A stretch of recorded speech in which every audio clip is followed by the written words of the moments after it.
She wasn't trying to save the world, he was trying to fix a bug in the computer software. That's the thing nobody tells you about people who change history. They rarely set out to.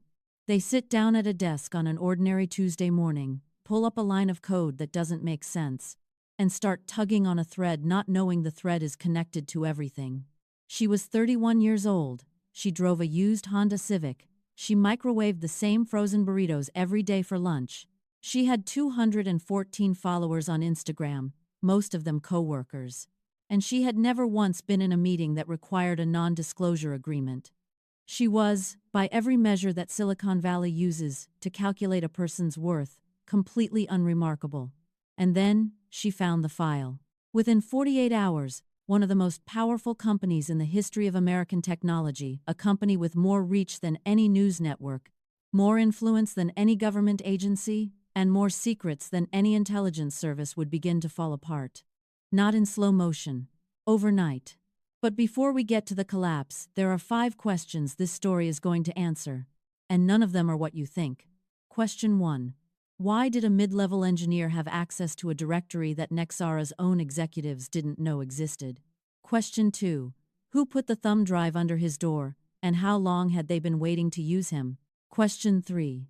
Why did the FBI already have an 18-month case file on Nexara before he ever made a single phone call? Question 4. Dana Krebs resigned the morning after the story broke, but she wasn't fired. Why did Nexara let her walk? Question 5. And who is the real architect of Oracle? Because it wasn't Elliot Strand. Keep those questions in mind. Every one of them has an answer. And by the time this story is over, you'll understand why each one matters. Before Nexara, the crime that wrote the playbook. To understand how something like this could operate for 6 years without detection, you have to understand that it had been reportedly done before, quietly, successfully. And the people who built Nexara knew exactly how it was done. In the early 2000s, a company called DoubleClick built what was reported as the most sophisticated behavioral tracking network ever seen. Allegedly, they collected data on millions of users across thousands of websites, allegedly without those users ever knowing it, and buried it. Terms of service nobody read, subcontractor agreements filed under subsidiary names, indemnity clauses stacked inside acquisition paperwork. The FTC investigated. And after years of legal maneuvering, Google acquired DoubleClick in 2007 for $3.1 billion. The data didn't disappear, it just changed hands. That case proved something dangerous. You could run a mass-scale manipulation system for years in plain sight and face little more than a fine and a headline. The architecture of deception didn't need to be clever, it just needed to be boring enough that no one would read the fine print.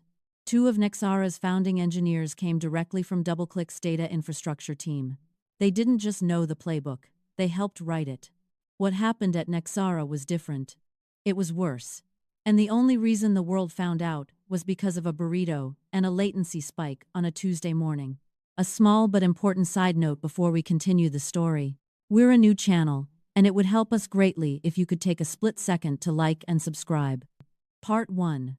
The company that could read your mind officially, Nexara Solutions, was an AI infrastructure company. Founded in 2014 in Menlo Park by a former Google exec named Elliot Strand, it built what its website called intelligent recommendation and sentiment optimization tools for enterprise clients. Bland language, deliberately vague. The kind of corporate speak designed to bore journalists before they reach the second paragraph. But what Nexara actually built was something far more dangerous. They called it Oracle. And it didn't predict what people wanted, it decided what they were allowed to believe. Nexara had data-sharing agreements with 17 of the largest digital platforms in the country, social networks, news aggregators, streaming services, financial apps. They buried those agreements in subcontractor disclosures filed in 3 different states under 3 different subsidiary names. Nobody was reading those filings. Nobody was supposed to. Oracle sat at the center of all 17 data streams, like a spider at the center of a web.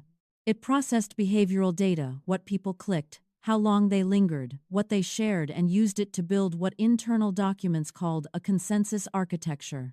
In plain language, Oracle chose what version of reality most people encountered online.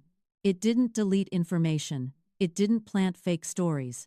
It tuned amplification algorithms across all 17 platforms at once, suppressing some content, surfacing other content until the information environment matched a profile that Nexara's clients had paid to create. Those clients included 3 of the 5 largest pharmaceutical companies in the world, 2 major political action committees, a sovereign wealth fund with ties to a foreign government, and a consortium of 7 tech giants, funneling money to Nexara for years because Oracle was also suppressing coverage of their antitrust violations, data breaches, and labor abuses. A monopoly, not over a product, over the truth. Running, invisibly, for 6 years. But here is the first strange detail investigators would later fixate on. Elliot Strand's name was on every public document, every press release, every investor call. He was the face of Nexara, completely and deliberately. And yet buried inside the company's own incorporation filings in a footnote that spanned exactly 1 sentence was a name almost no one had ever heard. A silent co-founder, a person who held no title, attended no meetings, and appeared in no photographs. A person who had quietly retained a 31% equity stake and full veto rights over the company's core technology. That name would not surface publicly for another 4 months. But it changes everything. Part 2. The bug that wasn't a bug. The engineer had been at Nexara for 2 years and 4 months when he noticed something wrong. She was a systems reliability engineer. Her job was to keep the pipelines clean, the logs readable, and the errors manageable. She was not supposed to go digging. She was supposed to keep the plumbing flowing. But on the morning of October 14th, she was chasing a latency spike in a secondary data ingestion node. The path of the spike led her somewhere she'd never been. A subdirectory buried 6 levels deep, labeled only with a string of numbers that matched no project he recognized. She assumed it was a legacy folder. She opened it mostly out of habit. What he found was a routing schema instructions telling various data streams where to send their outputs, standard stuff. But at the bottom of the schema was a subroutine he read 3 times before she trusted her own eyes. It was a feedback loop, a closed-circuit instruction set that allowed Oracle's content distribution decisions to feed back into its own training data. Every time Oracle nudged public sentiment in a particular direction, it logged that nudge as organic user behavior and used it to reinforce its own model. Oracle was teaching itself that the world it was manufacturing was the real one. The engineer sat back. Her burrito was getting cold. She read the subroutine a 4th time. She was not a political person, not a crusader, but she understood feedback loops, and she understood, with quiet certainty, exactly what this one meant. The system wasn't just shaping public opinion, it was locking it in place, creating a kind of informational gravity with no exit. She copied the file path into a note on his phone, closed the directory, went back to his latency issue, but she couldn't stop thinking about one thing. That subdirectory had no owner listed, no project code, no creation date. It was as if it had always been there, or as if someone had deliberately scrubbed it clean.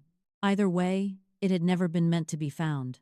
Which raised the question he couldn't shake. If this was buried so deep, who buried it? And why leave it in the system at all? Part 3. The wrong person to trust. For 11 days, she did nothing. She went to work, fixed his pipelines, ate his burritos. He told himself there was probably an explanation. That someone smarter would have already found it if it mattered. On the 12th day, he made his first mistake. She told her manager. Her name was Dana Krebs, sharp, composed, mid-40s. At Nexara since year 2. The engineer had always found her trustworthy. She listened carefully, asked precise technical questions, took notes on her tablet. Then she told him very casually, very warmly, not to discuss it with anyone else until she'd reviewed the codebase herself. He said of course. Felt relieved. Went home. That night, at 11:47 p.m., Dana Krebs sent an email to Elliot Strand's private account. Subject line: "We have a visibility problem." The engineer would not learn about that email for 9 more days.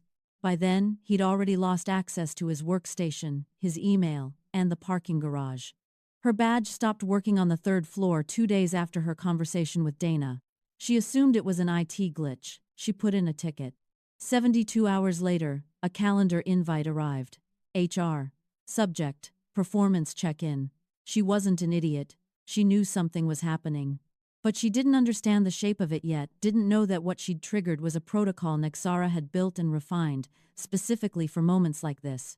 No termination letters, no legal threats, nothing that could be screenshotted and posted. Just a slow tightening of access until the engineer in question made the rational decision to leave. They had done it 4 times before. She was supposed to be number 5. Then she went home and found a thumb drive under her doormat. Matte black. No note. The size of a finger. She plugged it in. One file. A PDF spanning 3 years of internal Nexara communications. Hundreds of emails. Board meeting summaries. Client contracts. And in the middle of it all, a memo from Elliot Strand to the 7-member leadership team. Subject: Oracle Governance Protocol Containment Procedures for Internal Discovery Events. She read it twice, poured a glass of water, sat down on his kitchen floor. Someone inside Nexara had been waiting for exactly this moment, had been building an exit for a long time, and had chosen her to walk through it. But as she scrolled through the documents a 3rd time, she found something that stopped her cold. Something that had nothing to do with Oracle. Buried in a board summary from 18 months earlier was a line item under Silent Partner Distributions. A quarterly payment, 8 figures. Routed through a shell company registered in Delaware. And next to the receiving entity's code, a single set of initials the engineer didn't recognize. D.K. Dana Krebs had not betrayed him to protect Nexara. She was protecting herself. She was on the payroll. Had been for years. And she had been the one feeding containment reports on every engineer who had ever gotten close directly to the silent partner, not to Elliot Strand. To someone above her, the engineer sat on his kitchen floor for a long time. Because that meant the thumb drive, the one sitting in his laptop right now, had not come from a whistleblower inside Nexara. It had come from someone who wanted the engineer to find exactly what was on it. Someone who had decided that Elliot Strand was now expendable. She had not been chosen. He had been used. The question was, did it matter? If you enjoyed the episode and want to get the next story the moment it is uploaded, then consider subscribing to our priority email notification list. The YouTube algorithm isn't perfect, and not everyone get the new video alerts.